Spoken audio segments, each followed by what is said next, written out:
Hello students, how are you.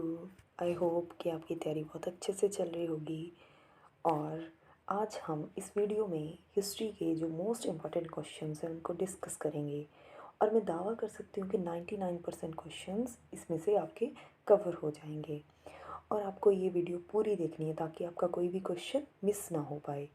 और आप इस वीडियो को कभी भी देख सकते हो, खाना खाते हुए लगा लो, है ना, कभी भी आप इस वीडियो को देख सकते हो। और अगर आपको ये वीडियो अच्छी लगे तो मेरे चैनल को सब्सक्राइब करना, इस वीडियो को लाइक करना और ज़्यादा से ज़्यादा शेयर करना ताकि आपके फ्रेंड्स को भी हेल्प हो सके। चलो अभी हम इस वीडियो को शुरू करते हैं। सबसे पहला question, in which year French revolution take place. French revolution कब हुई थी? फ्रेंच रेवोल्यूशन हुई थी 1789। कब हुई थी? 1789। और उसके बाद मीनिंग ऑफ ले पात्रे। ले पात्रे का मीनिंग क्या था? फादरलैंड। इसको आप ऐसे भी याद सकते हो, पात्रे मतलब पिता। आप पात्रे मतलब आप पात्रे को रिलेट कर सकते हो पिता से, तो आप पात्रे मतलब पिता और पिता मतलब फादर। नेक्स्ट है, civil code came in which year. Civil code कब आया? सिविल कोड आया 1804 में। सिविल कोड को एक और नाम से जाना जाता था, और civil code is also known as, उसको कैसे किस नाम से जाना जाता था? Napoleonic code. Napoleonic code. उसके बाद नेपोलियनिक कोड ने इस्टेब्लिश किया, दो चीज़ें इस्टेब्लिश की, एक equality before law and right to property. ये आपको याद रखना है, ये बहुत इंपॉर्टेंट क्वेश्चन है कि नेपोलियनिक कोड ने क्या इस्टेब्लिश किया? Equality before law and right to property. Napoleon invaded Italy in which year. Napoleon ने इटली को इन्वेड किया किस ईयर में? 1797 में। उसके बाद सफरेज मीनिंग इज़। सफरेज का क्या मीनिंग है? सफरेज का मीनिंग होता है राइट टू वोट, कि आपके पास वोट का अधिकार है, उसको सफरेज बोलते हैं। उसके बाद जॉलवेरिन। जॉलवेरिन जिसको क्या बोलते थे? कस्टम यूनियन, जिसका नाम था इस्टेब्लिश्ड इन। जॉलवेरिन कब इस्टेब्लिश हुई? कब इस्टेब्लिश हुई? 1834 में। उसके बाद इन विच ईयर खिलाफत कमेटी वॉज फॉर्म्ड। खिलाफत कमेटी कब बनी थी? मार्च 1919 में। कहाँ पे? बॉम्बे में। उसके बाद द फाउंडर ऑफ खिलाफत कमेटी वर। इसके फाउंडर्स कौन थे?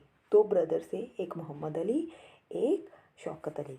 कौन कौन से? मोहम्मद अली एंड शौकत अली। उसके बाद British rule was established in India with the cooperation of Indians and had survived only because of this cooperation.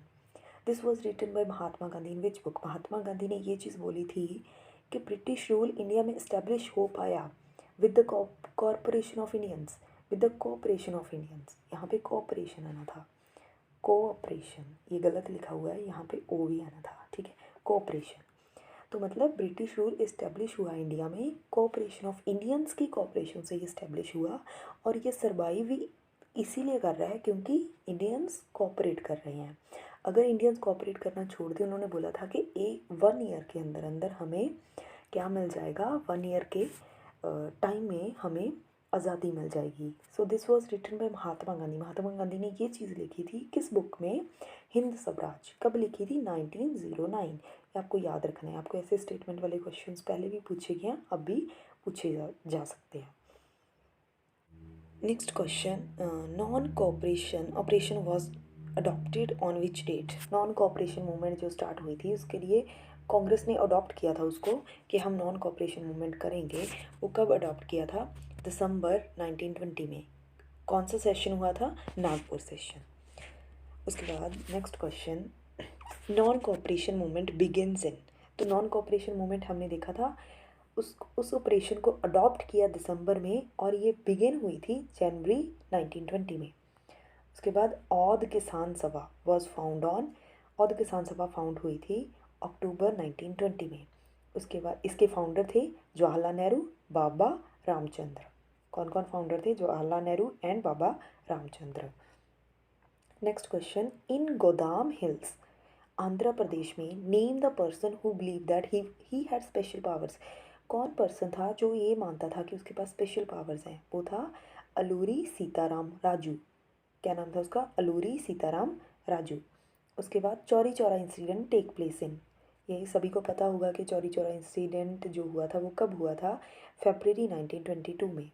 कब हुआ था? इसके बाद ही जो महात्मा गांधी थे उन्होंने जो नॉन कॉपरेशन मूवमेंट थी उसको कॉल्ड ऑफ कर दिया था, क्योंकि इसमें जो इंडियंस थे उन्होंने पुलिस वालों को जला दिया था, पुलिस स्टेशन को आग लगा दी थी।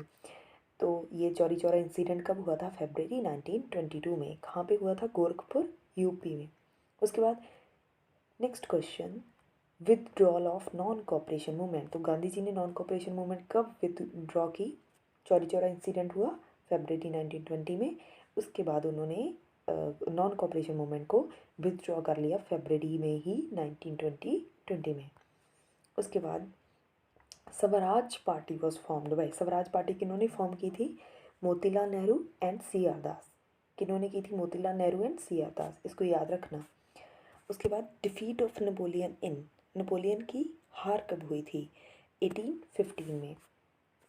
Treaty of Vienna take place in which year? Treaty of vena कब हुई थी? 1815 में। उसके बाद गुस्सेपी मजनी बॉर्न इन, कहाँ कब बॉर्न हुआ था? उसका जन्म कब हुआ था मजनी का? 1807 में। कहाँ हुआ था? जिनोवा में। उसके बाद which two societies were formed by Mazzini, Mazzini ने कौन सी दो सोसाइटीज़ की स्थापना की थी? कौन सी दो सोसाइटीज़ थी? Young Italy in Marseilles and young Europe in Berne. ये आपको याद रखनी है, young Italy in Marseilles and young Europe in Berne.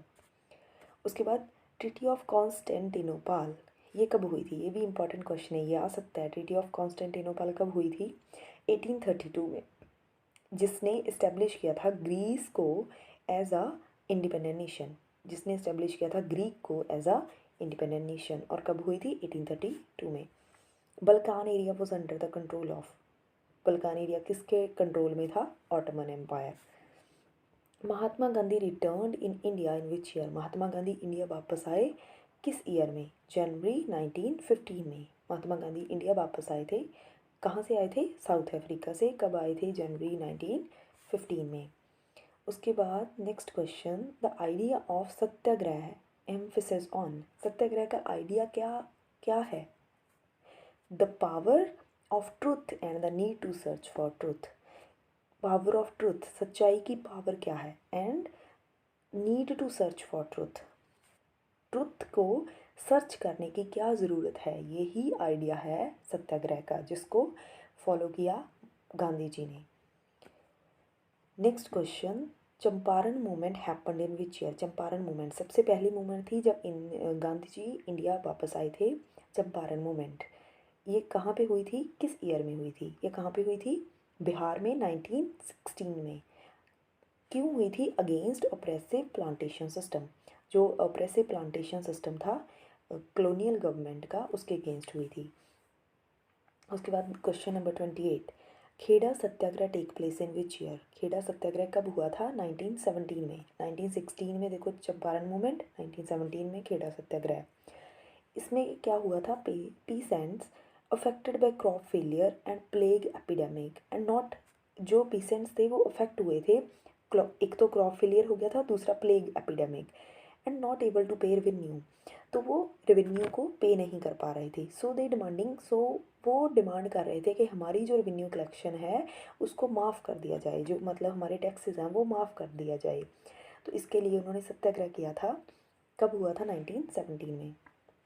उसके बाद Ahmedabad mill strike take place in which year? Ahmedabad mill strike कब हुई थी? 1918 में। ये आपको सीरीज़ याद रखनी है।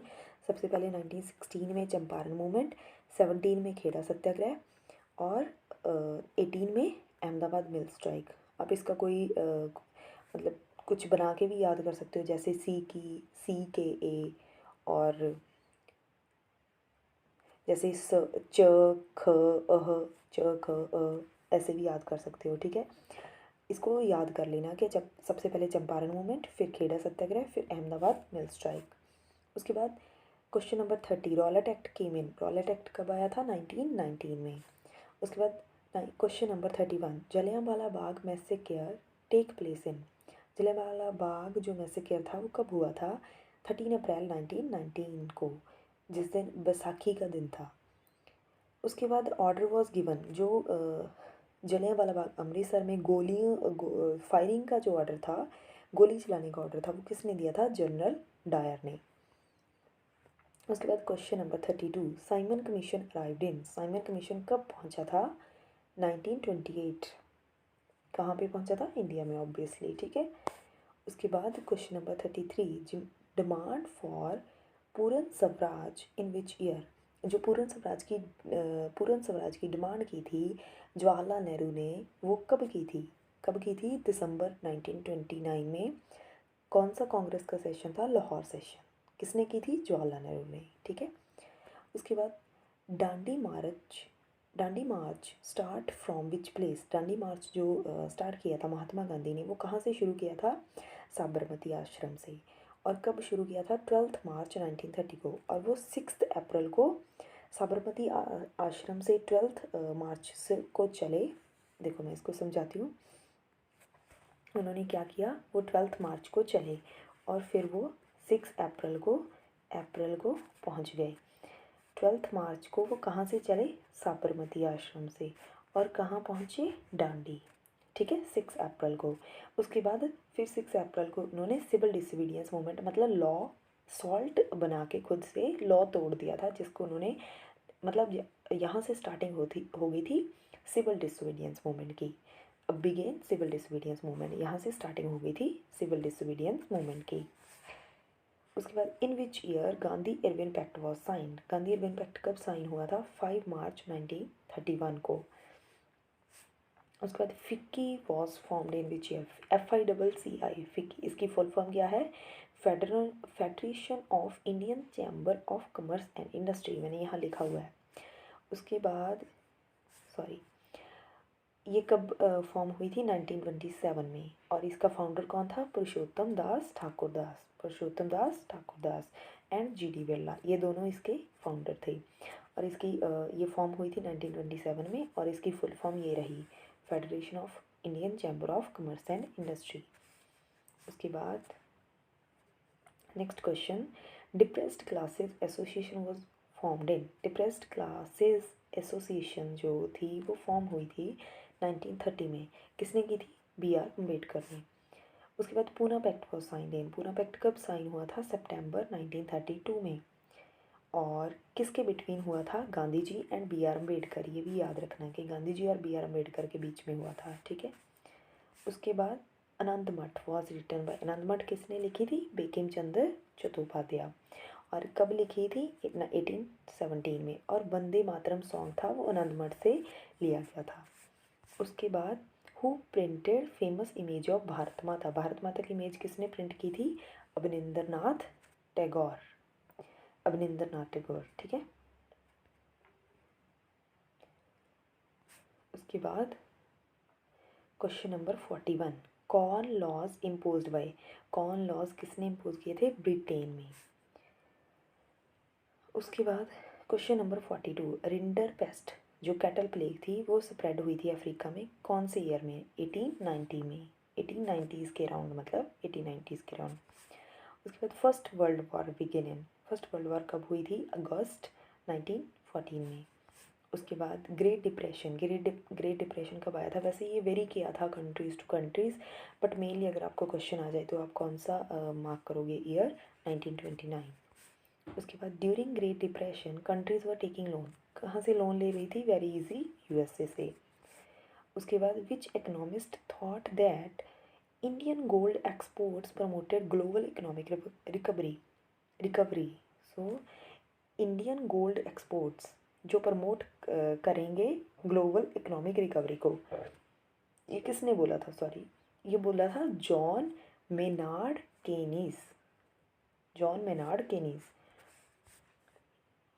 उसके बाद question number 47, United Nations monetary and financial conference, UN की जो मॉनेटरी एंड फाइनेंशियल कॉन्फ्रेंस कब हुई थी? जुलाई 1944 को। ये very very very important question है।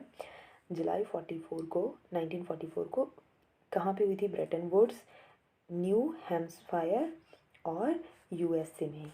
जिसको बोलते हैं ब्रेटन वुड्स कॉन्फ्रेंस भी बोलते हैं, ठीक है। और इसमें क्या हुआ था, Bretton Woods conference establish which two international bodies, ये आपको पता होगा, ये भी बहुत इंपॉर्टेंट क्वेश्चन है। इसमें दो बॉडीज़ इस्टेब्लिश की गई थी, IMF एंड IBRD। कौन कौन सी, IMF and IBRD।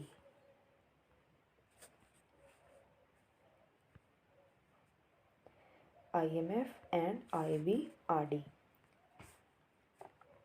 IMF international monetary fund, IBRD international bank for reconstruction and development, जिसको वर्ल्ड बैंक भी बोलते हैं। उसके बाद हु डिस्कवर्ड अमेरिका, अमेरिका को किसने डिस्कवर किया, ये आपको पता होगा, बहुत ईजी है, क्रिस्टोफर कोलंबस ने। Who published dawn of the century, dawn of the century किसने पब्लिश की थी, ये बुक थी, किसने पब्लिश की थी, E.T. पॉल ने, E.T. पॉल। देखो पब्लिश पॉल, ठीक है, आप याद रख लो कि dawn of the century publish की थी किसने, पॉल, पब्लिश पॉल, ठीक है, ऐसे याद रख लो। तो हमारे 50 क्वेश्चंस हो गए, थोड़ी सी ब्रेक लेते हैं फिर करते हैं। चलो, question number 51, which city was known as finishing centre for cloth, finishing centre किसको माना जाता था, लंदन को। फ्यूलर मीनिंग, फ्यूलर का क्या मीनिंग था, फ्यूल जो फलर होता है, फल्स का मतलब होता है गैदर करना, इकट्ठा करना। अ पर्सन हु फल्स मतलब गैदर करता था क्लोथ बाय प्लीटिंग, मतलब जो फिनिश्ड क्लोथ था, बुना हुआ क्लोथ था, उसको गैदर करता था, इकट्ठा करता था। अलग अलग जो भी जो बुनते वीवर्स थे, वीवर्स से इकट्ठा करता था, कलेक्ट करता था, उसको बोलते थे फ्यूलर। कार्डिंग, कार्डिंग का मतलब क्या होता था, कार्डिंग का मतलब है the process in which fibres such as cotton and wool are prepared prior to spinning, जो मतलब एक प्रोसेस होता है जिसमें फाइबर्स को प्रिपेयर किया जाता है बुनने से पहले, उसको बोलते हैं carding. Who created cotton mill in Britain, Britain में कॉटन मिल किसने क्रिएट की, किसने बनाई cotton mill, Richard Arkwright. Rich से आप याद रख सकते हो कि कॉटन मिल ब्रिटेन, देखो एक इतना बड़ा देश है ना, इतनी अच्छी कंट्री में उस टाइम पे कॉटन मिल कोई अच्छा रिच पर्सन बनाएगा, तो याद रख लो कि रिचर्ड आर्कराइट ने बनाई थी, ठीक है। उसके बाद spinning jenny was devised by, spinning jenny किसने बनाई थी, ये एक मशीन थी, चरखे टाइप मशीन थी, ये किसने बनाई थी, जेम्स, किसने, हरग्रीव्स ने 1764 में बनाई थी। उसके बाद हु वॉज गुमस्थास, गुमस्थास कौन होते थे, देखो they were paid servants appointed by company to supervise weavers, collect supplies and examine quality of cloth. ये पेड सर्वेंट्स थे, मतलब कॉलोनियल गवर्नमेंट जो ब्रिटिश गवर्नमेंट थी उनको पे करती थी, अपॉइंट करती थी कंपनी टू सुपरवाइज वीवर्स को सुपरवाइज करते थे कि वो अच्छे से काम कर रहे हैं नहीं, फिर जो काम हो जाता था उसको कलेक्ट करते थे और क्वालिटी ऑफ क्लोथ भी देखते थे, ये सारा मतलब सुपरवाइज़र होते थे एक तरह से, उनको क्या बोलते थे, गुमस्तास। और ये पेड होते थे, मतलब पे करती थी इनको कंपनी। उसके बाद the first cotton mill in Bombay was came up in, first cotton mill Bombay में कब बनी, 1854 में। Next question, question number 58, where first Indian jute mill was setup,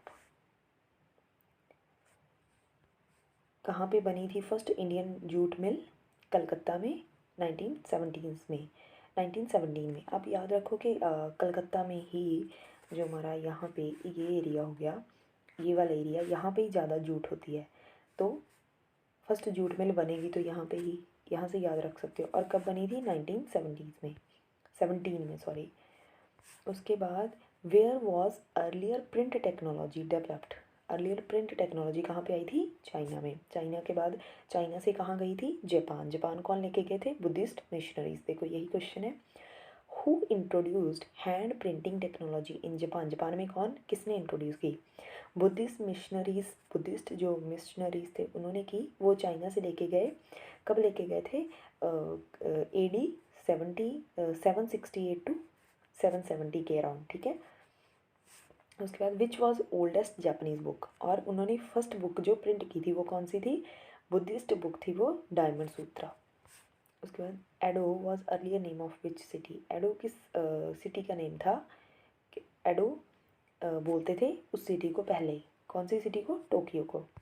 उसके बाद who was Marco Polo, Marco Polo कौन था, ये एक ही वॉज अ ग्रेट एक्सप्लोरर, ये एक ग्रेट एक्सप्लोरर था। Who return to Italy, Italy आया 1295 में after many years of exploration in China, China में बहुत ज़्यादा एक्सप्लोरेशंस करने के बाद कई सालों बाद वो इटली वापस आया, उसका नाम था मार्को पोलो। वो एक्सप्लोरर था, वो चीज़ों को एक्सप्लोर करता था। उसके बाद in Germany who setup first printing press, first printing press किसने सेटअप की, जॉन गुटनबर्ग ने, ठीक है, किसने की, जॉन गुटनबर्ग, जी से जर्मनी, जी से गुटनबर्ग, आप ऐसे याद रख सकते हो। The first book he printed was, उसने फर्स्ट बुक कौन सी प्रिंट की थी, बाइबल। तेवर्न्स, तेवर्न्स मीनिंग, तेवर्न्स का मतलब क्या था, ये वो प्लेसेस थी where people gather to drink alcohol to meet friends and exchange news, जहाँ पे लोग इकट्ठे होते थे अल्कोहल पीने के लिए, फ्रेंड्स को मिलने के लिए, और न्यूज़ एक्सचेंज करते थे, उसको क्या बोलते थे, तेवर्न्स। हु रोट 95 थीसिस, 95 थीसिस किसने लिखे थे, जो क्रिटिसाइज़ किया था, जिसमें the practices of Roman Catholic church को, किसने लिखे थे 95 थीसिस, मार्टिन लूथर ने। हु वॉज एग्जीक्यूटेड फॉर, जिसको एग्जीक्यूट किया गया था फॉर जिसने री इंटरप्रेट किया था मैसेज ऑफ बाइबल को, कौन था वो, मिनीशियो। उसके बाद हु वॉज चैपमैन, चैपमैन कौन थे, देखो सबसे पहले आपको पता होना चाहिए चैप बुक क्या होती थी।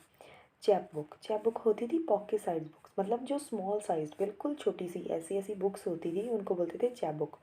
और ये वाली बुक को सोल्ड किया जाता था ट्रैवलिंग पेडलर्स के द्वारा, जो घर में जैसे आजकल हमारे घर में सब्जियां वगैरह देने आते हैं ना, तो ऐसे लोग छोटी छोटी बुक्स को बेचते थे, ट्रैवलिंग पैडलर्स, जो मतलब घर घर घर के आगे जाके बेचते थे, उनको बोलते थे ट्रैवलिंग पैडलर्स, उनको ही चैपमैन बोला जाता था।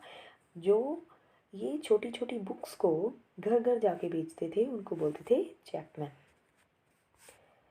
उसके बाद who said that the press is the most powerful engine of the progress, जो प्रेस है वो मोस्ट पावरफुल इंजन है प्रोग्रेस का एंड पब्लिक ओपिनियन का।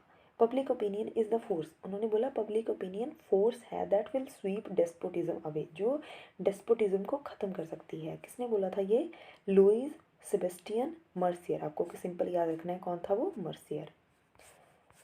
उसके बाद in India printing press was first came in which region, India में printing press सबसे पहले कहाँ आई, गोवा में, इन विद पोर्चुगीज मिशनरीज के साथ। उसके बाद who began to write Bengal gazette, Bengal gazette किसने शुरू किया था, बंगाल गैजेट सबसे पहला इंग्लिश जो न्यूज़पेपर था किसने किया था, जेम्स अगस्टस हिकी ने 1780 में। हु पब्लिश्ड संवाद कौमुदी, संवाद कौमुदी किसने पब्लिश किया था, राजा राममोहन राय ने 1821 में। और इसके अगेंस्ट हिंदू ऑर्थोडॉक्सी थी, उन्होंने शुरू किया था समाचार चंद्रिका। उसके बाद हु रोट ऑटोबायोग्राफी अमर जीवन, अमर जीवन किसकी ऑटोबायोग्राफी थी और किसने, मतलब जिसकी ऑटोबायोग्राफी हुई उसने ही लिखी होगी, किसने लिखी थी, रश सुंदरी देवी, रश सुंदरी देवी। उसके बाद गुलामगिरी वॉज रिटन बाय, गुलामगिरी किसने लिखा था, ज्योतिबा फुले ने। हु रोट छोटे और बड़े का सवाल, छोटे और बड़े का सवाल किसने लिखा, काशी बाबा, कानपुर मिल वर्कर था काशी बाबा ने। देखो आप याद रख सकते हो, बाबा क्या होते हैं, बड़े होते हैं, है ना। बाबा हम किसको बोलते हैं, जो बड़े होते हैं हमारे घर में, जैसे दादा वगैरह को बाबा बोल देते हैं। तो बड़े, बड़े का सवाल, ठीक है, छोटे और बड़े का, हम छोटे होते हैं तो बड़े को क्या बोलते हैं, दादा, तो बाबा, बाबा बोल देते हैं, है ना, बाबा। तो छोटे और बड़े का सवाल आप इसको रिलेट कर सकते हो, ठीक है। उसके बाद हु रोट सच्ची कविताएं, सच्ची कविताएं किसने लिखी, सुदर्शन चक्कर ने, ठीक है। सच्ची, जो सच बोलेगा वो कभी चक्कर में नहीं पड़ेगा, आप ऐसे याद कर लोगे, सच बोलेगा वो चक्कर में नहीं पड़ेगा कभी किसी भी, ठीक है। और सच्ची कविताएं फिर किसने लिखी, सच मतलब चक्कर में नहीं पड़ेगा, चक्कर कौन सा चक्कर, सुदर्शन चक्कर, ठीक है, ऐसे याद रख सकते हो। हमारे पास बहुत सारी चीज़ें होती हैं हमें याद रखनी होती हैं, तो ऐसा किसी चीज़ से रिलेट करके कोई फ़नी कुछ भी बन रहा है तो ऐसी चीज़ों से याद किया करो, वो आपको ज़्यादा टाइम तक लॉन्ग रन में याद रहेंगी और अब भूलोगे भी नहीं उनको कभी। Vernacular press act was passed in, vernacular press act कब पास हुआ था? 1878 में। ये बहुत इंपॉर्टेंट है कि वर्नैकुलर प्रेस एक्ट कब आया था, 1878 में। मॉडल ऑन किसके ऊपर बेस्ड था? आयरिश प्रेस लॉज के ऊपर, ठीक है। उसके बाद चलो हमारे जो हमने टोटल कितने क्वेश्चंस किए? 77 क्वेश्चंस किए हमने। जो हिस्ट्री के मैंने हर एक क्वेश्चन जो भी आ सकता है, जो भी फैक्चुअल जो आप भूल सकते हो, मतलब हर एक क्वेश्चन कवर किया है। और 99 मैं दावे से कह सकती हूँ कि 99% जो आपके क्वेश्चंस होंगे हिस्ट्री के वो कवर कर दिया मैंने। आपको इस वीडियो को अच्छे से देखना है और 2-3 बार देख लो। आप इसको स्पीड तेज़ करके भी देख सकते हो। आप खाना खा रहे हो तब देख लो, आपका पढ़ने का मन नहीं है, आप फ़ोन लेके, फ़ोन तो आजकल मतलब हर एक की नीड है ना, फ़ोन चलाता ही है, हम थोड़ी देर बाद फ़ोन उठा लेते हैं। तो आप क्या करो, फ़ोन उठा लो, फ़ोन उठा के फिर आप ये वीडियो तेज़ करके देख लो, है ना। सो और आप मुझे सजेशंस भी दे सकते हो आपको मेरी वीडियो कैसी लगी। और अगर आपको अच्छी लगी तो लाइक शेयर और सब्सक्राइब करें मेरे चैनल को। और थैंक्स फॉर वॉचिंग।